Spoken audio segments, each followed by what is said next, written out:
सदर मोहतरम मुजाहिद मिल्लत मोहतरम मजीदुल्लाह खान फरहत से कि वो हमें सदारती खिताब से नवाजें। औज़ु बिल्लाहि मिनश शैतानिर रजीम, बिस्मिल्लाहिर रहमानिर रहीम, नहमदुहु व नुसल्ली अला हबीबिल करीम। शनशीन पे तशरीफ़ फरमा, क़ायदीन तहरीक, महफिल में मौजूद बुजुर्ग हज़रात, नौजवान साथियों, पसे पर्दा सुनने वाली मुअज़्ज़ज़ दुख्तरान मिल्लत, आज का ये इजलास, आज की ये मजलिस मरहूम क़ायद डॉक्टर क़ायम खान को खराज अक़ीदत पेश करने के लिए मुनक़्क़द की गई और मैं उम्मीद करता हूँ कि मैं उस इलाके में खड़े होकर गुफ्तगू करने की सादत हासिल कर रहा हूँ जहाँ इस हल्के का चप्पा चप्पा इस बात की गवाही देगा कि मरहूम गाजी मिल्लत अमानुल्लाह खान से लेकर डॉक्टर क़ायम खां कौम व मिल्लत की खिदमत में अपनी ज़िंदगी को वक़्फ़ किया। इस हलकों की तरक्की के लिए, इस हलकों को जहाँ मूजी जानवर फिरा करते थे, वीरान जंगलें थी, वैसे वीरान जंगलों में आज ये चमकते धमकते नज़ारे इस बात की गवाही दे रहे हैं कि ये अगर किसी के मरहूम मिन्नत है तो ये मरहूम गाजी मिल्लत की ज़िंदगी का कारनामा है। ये मरहूम डॉक्टर क़ायम खां की जिद्दोजहद का नतीजा है कि आज ये चमकते धमकते नज़ारे हमको इस बात की तरफ राग़िब कर रहे हैं कि कल कुछ रहे ना रहे, लेकिन जो खिदमत करता है उस खिदमत के एहतराम में कौम यकीनन उसका एहसान मानती है।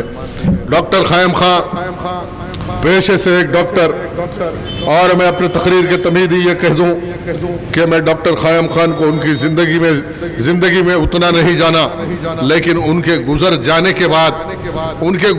के बाद उनसे मिलने वाले, उनके चाहने वाले, जो उनकी खिदमत से सरफराज हुए, जो उनसे ताल्लुक़ रखते थे, जो उनसे वक्फियत रखते थे, उन लोगों ने मुझको डॉक्टर क़ायम खान से ऐसी वक्फियत दिलाई, उनके खिदमत से तारुफ करवाया। और जैसा कि अभी अमजदुल्लाह खान खालिद कह रहे थे कि उनके बेशुमार डॉक्टर की हैसियत से जो खिदमत अंजाम दिए, बिलखुसूस एक ऐसी बस्ती जहाँ बाबा नगर से लेकर सारे पुराने शहर में जहाँ मेडिकल फैसिलिटी नहीं थी, क़ियादत के दावे होते रहे, लेकिन समाजी सतह पे आज देखते हैं कि मजलूम है, मजलूम की कफालत करने के लिए कोई क़ियादत है, न कोई जिम्मेदार सामने आता। वैसे हाल व माहौल में डॉक्टर क़ायम खान ने एक डॉक्टर की हैसियत से, एक मजलूम मुसलमानों के लीडर की हैसियत से, एक हमदर्द की हैसियत से जो खिदमत अंजाम दिए, आप बखूबी वाकिफ़ हैं। सबसे पहले मैं डॉक्टर क़ायम खान का सबसे बड़ा कारनामा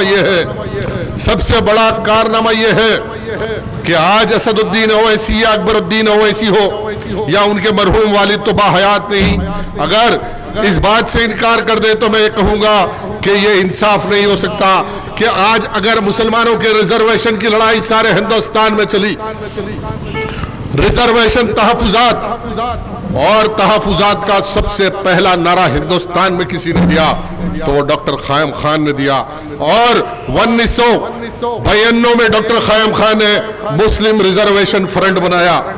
आज बड़े दावे किए जाते हैं कि हमने मुसलमानों को तहफ़्फ़ुज़ात दिलाए, और वो लोग जो आज दावे कर रहे हैं कि हम मुसलमानों को तहफ़्फ़ुज़ात दिलाए, लेकिन उस वक्त पे ये मुसलमानों के तहफ़्फ़ुज़ात की मुखालिफत करते रहे। हद ये थी कि मेरे पास रिकॉर्डेड कैसेट है, उस वक्त पे वीडियो नहीं था, ऑडियो कैसेटों के जरिए टेप रिकॉर्डों में टेप किया जाता था। मरहूम मोहतरम सलाउद्दीन ओवैसी ने मुस्लिम रिजर्वेशन की मुखालिफत की थी, और एक तरफ एक कम उम्र नौजवान जिसका नाम डॉक्टर क़ायम खान था, अपने रुफ़ा के जरिए डॉक्टर हुसैन शहीद थे, इकबाल अहमद इंजीनियर थे, ऐसे 5-6 अफराद पे मुश्तमिल एक मुस्लिम रिजर्वेशन फ्रंट बनाया, और उस मुस्लिम रिजर्वेशन फ्रंट के जरिए मुसलमानों की बस्तियों में बेदारी की मुहिम का आगाज किया कि हिंदुस्तान में सबसे बड़ी नाइंसाफी अगर मुसलमानों के साथ कांग्रेस की गवर्नमेंट ने की। 60 साल में, 70 साल में, 50 साल हुकूमत करने वाली हिंदुस्तान में कांग्रेस जमात, और कांग्रेस जमात ने कोई सबसे बड़ी नाइंसाफी की तो 15-4 और 16-4 हिंदुस्तान का आइन दफे हिंदुस्तान का कि आज गूगल, हजरत गूगल का दौर है, हर बच्चा गूगल से वाकिफ है, इंटरनेट से वाकिफ है। और जो नौजवान पढ़े लिखे बच्चे हैं, मैं उनसे मुखातिब हूँ कि आज की ये गुफ्तगू मेरी और आपकी एक माना खेज गुफ्तगू हो, मेरा पैगाम आप तक पहुंचे और आप भी एहसास करें कि ना इंसाफी क्या है और ना इंसाफी के लिए लड़ा कैसा जाता है। हिंदुस्तान का आइन, हिंदुस्तान का कानून 15/4 ये ऐलान कर रहा था कि समाज में जो समाजी सतह से पसमानदा है उनको तालीमी मैदान में तहफुजात दिए जाए। 16/4 हिंदुस्तान का आइन और कानून ये ऐलान कर रहा था जो समाजी सतह में पसमानदा है उनको नौकरियों में रिजर्वेशन दिया जाए। लेकिन 60 साल किसी ने आवाज नहीं उठाया हिंदुस्तान में। जब ये समाजी सतह पे इंसाफ को कायम किया गया तो मुसलमानों को दायरे इंसाफ से और समाजी इंसाफ से बाहर रखा गया। 15/4 और 16/4 दफे हिंदुस्तान के आइन की अगर कोई तरतीब दिया और उसको फिर इंटरप्रीट किया गया तो इस तरह किया गया कि हिंदुस्तान में हिंदू कास्ट सिस्टम के नाम पे दिया गया, सबको दिया गया, लेकिन मुसलमानों को दायरे रिजर्वेशन के बाहर रखा गया। ये कांग्रेस की देन थी हिंदुस्तान में। और उस वक्त पर मोहतरम सलाउद्दीन ओवैसी और जो आज मजलिस की क़ियादत के दावेदार हैं, ये कांग्रेस के एहलकार की हैसियत से सेकुलरिज्म के नाम पर सारे हिंदुस्तान में कांग्रेस की तायद करते फिरते थे।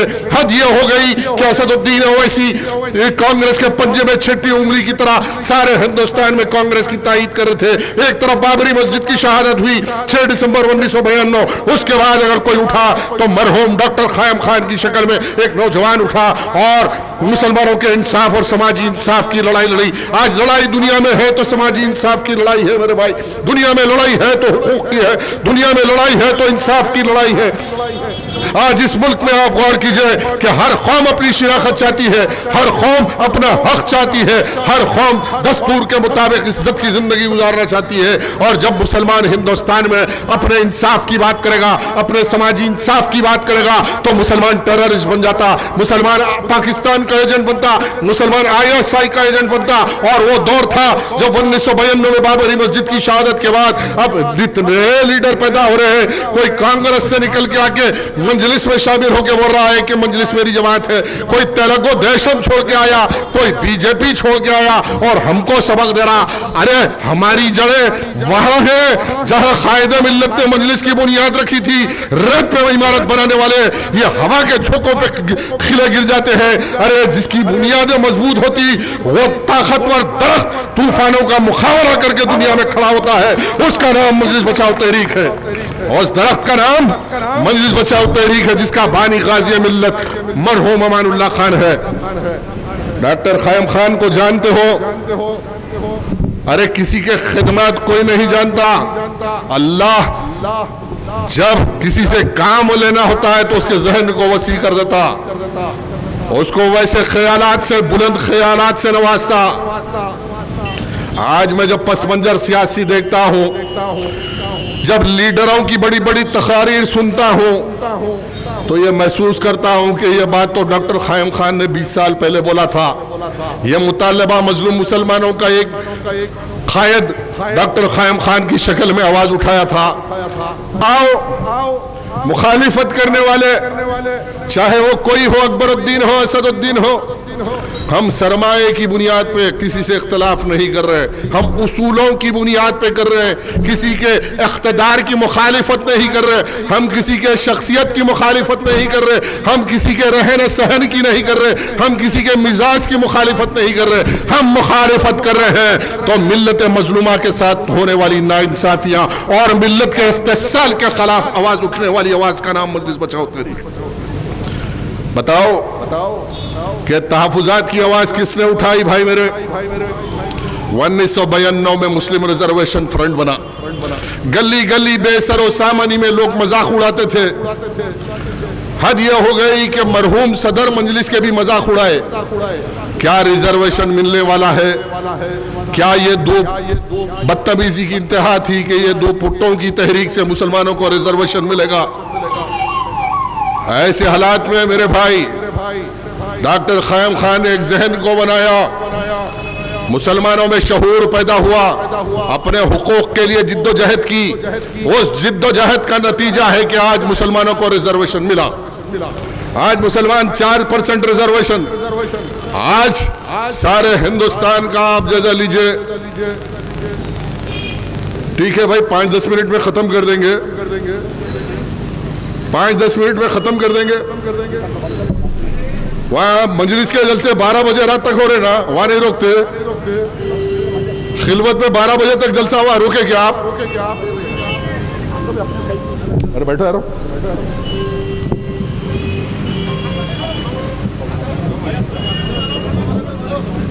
बहरहाल आज सारे मुल्क के हालात, ये नाइंसाफी है मेरे भाई। आज अकबरुद्दीन असदुद्दीन का जलसा रात के 2 बजे तक खिलवत में हो रहा, कोई घंटी नहीं मारते। ये क्यों? ये जुल्म, ये सितम हम पे इसलिए है कि यह मजलूम मुसलमानों की आवाज है, यह हुकूक के लिए उठने वाली आवाज है। और याद रखो 2019 का इलेक्शन, 2019 का इलेक्शन, आप बैठ जाओ, जाए वहां बैठ जाओ इत्मीनान से, कोई मसला नहीं है। इंशाअल्लाह ताला जो भी कानूनी कार्रवाई होगी देखी जाएगी। बैठ जाओ भाई।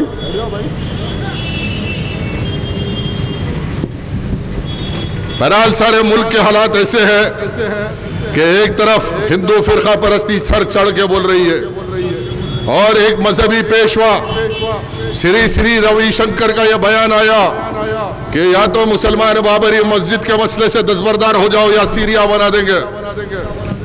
याद रखो, जब जिस दिन हमने ये ऐलान किया कि ला इलाहा इल्लल्लाह मुहम्मदुर रसूलुल्लाह, हमने ये ठान लिया कि कौड़ा की शक्ल में हम जामे शहादत पी लेंगे, लेकिन हिंदुस्तान में बाबरी मस्जिद से मुसलमान दस्तबरदार नहीं होगा।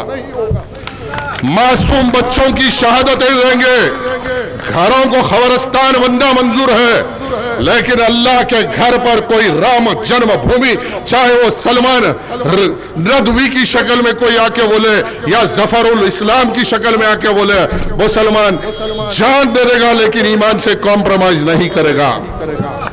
बहरहाल आज कांग्रेस का भी बड़ा ड्रामा चल रहा, सेकुलरिज्म सेकुलरिज्म।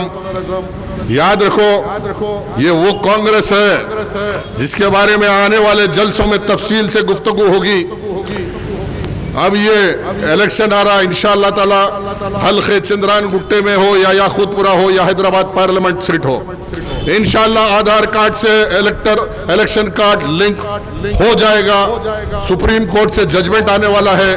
बायोमेट्रिक के लिए हम भी कोशिश कर रहे हैं। जिस दिन बायोमेट्रिक इलेक्शन होगा तो याद रखो, मैं आज बोल के जा रहा हूं ये बात कि हम जो सियासी संबंधी तेलंगाना में कर रहे हैं, बहुजन लेफ्ट फ्रंट के नाम पर आज एक नया महाज बना तेलंगाना में। 30 जमात सियासी जमातों का एक मरकज बना और इस 30 जमातों के जरिए एक नई सियासी इनकलाब पैदा किया जाएगा और उस इनकलाब के जरिए समाजी इंसाफ को तेलंगाना में कायम किया जाएगा। आज 5 लाख करोड़ की औकाफ की जजात है। मैं चैलेंज करता हूँ इसुद्दीन अकबरुद्दीन ओवैसी को, जो केटीआर और केसीआर की तारीफ कर रहे हैं, कल जाओ व्हाइट पेपर लेके आओ, लाके बताओ कि तेलंगाना में 5 लाख करोड़ की औकाफ की जजात अकबरुद्दीन ओवैसी व्हाइट पेपर दे सकता है, तो मैं कहूंगा कि तहरीक मुखालिफत नहीं करेगी। लेकिन 5 लाख करोड़ की जजात पे कोई हिसाब किताब नहीं होगा और रंगबाजी के जरिए, माफिया के जरिए, बैंडबाजों के जरिए या बक्सरों के जरिए अगर सियासत चलाई जाएगी तो फिर याद रखो इसका अंजाम वो होगा। और चंद्रान गुट्टे के अंदर इलेक्शन, ऐसा इलेक्शन होगा 2019 में, अब डॉक्टर ख़ायम खान की तरह इलेक्शन नहीं, नई तरीके से तरतीब दिया जाएगा। हर हाल में चंद्रान गुट्टे से तहरीक का उम्मीदवार कामयाब होगा। आखिरत दावाना अल्हम्दुलिल्लाह रब्बिल आलमीन।